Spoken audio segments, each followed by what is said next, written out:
విజయసాయిరెడ్డి ఇక మళ్ళీ వైఎస్ఆర్ కాంగ్రెస్ పార్టీ గడప తొక్కే సిచ్యువేషన్ అయితే లేదు. ఆల్రెడీ తనకు ఒక బలమైనటువంటి ఫీలింగ్ వచ్చింది. జగన్ తర్వాత భారతీయుల దగ్గరన ఆయన్ని చులకన చేసి చూపించారు.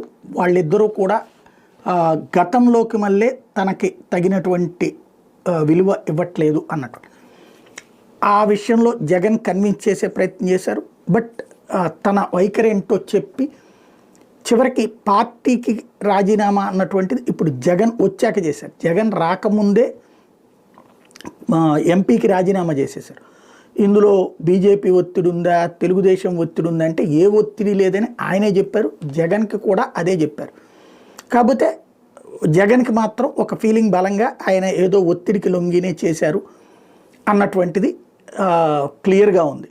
అయితే విజయసాయిరెడ్డి మొన్న ఆ రోజునేమో